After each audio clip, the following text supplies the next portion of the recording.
All right, it's getting faster. Got it. I'm gonna be using this guy. We're gonna make this thing launch. This is the fidget spinner. Of course, you've all heard of it.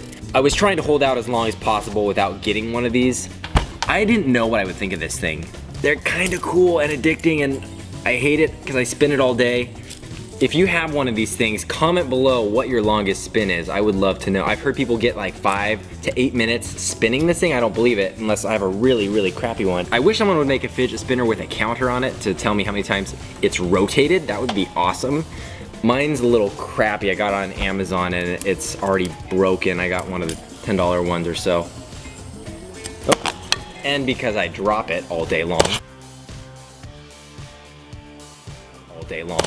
Now, the fidget spinner is totally like a helicopter propeller. That's what I always think of when I spin this thing. I'm like, it should fly out of my hands.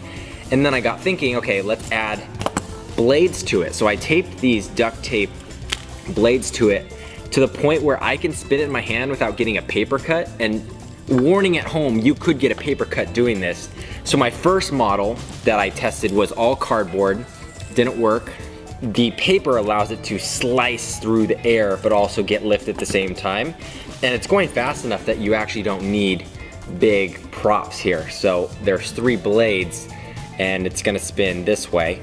I'm not even very good at spinning these very fast, but you can already hear with a light spin how fast that's going. And you've heard of people making these go like a couple 100 miles an hour apparently with air cans.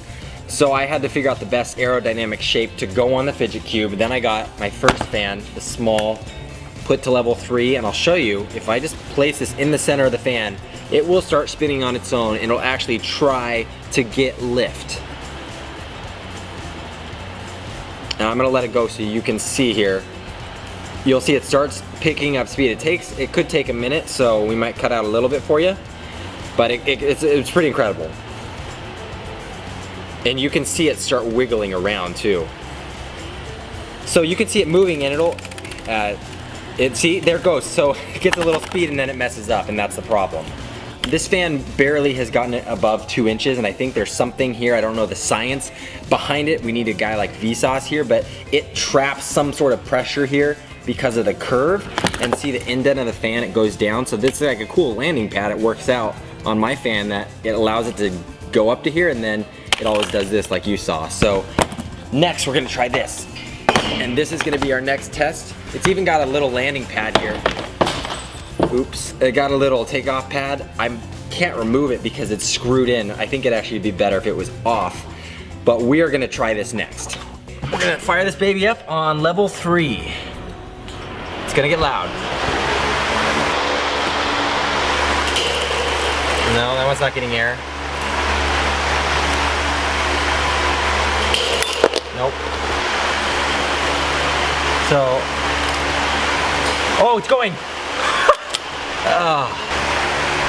And once it starts going up, I'm gonna move the fit. Oh. So have fun turning these little fidget spinner toys into flying saucers. Wow. And be careful with paper cuts, seriously. They'll get ya. Whoosh.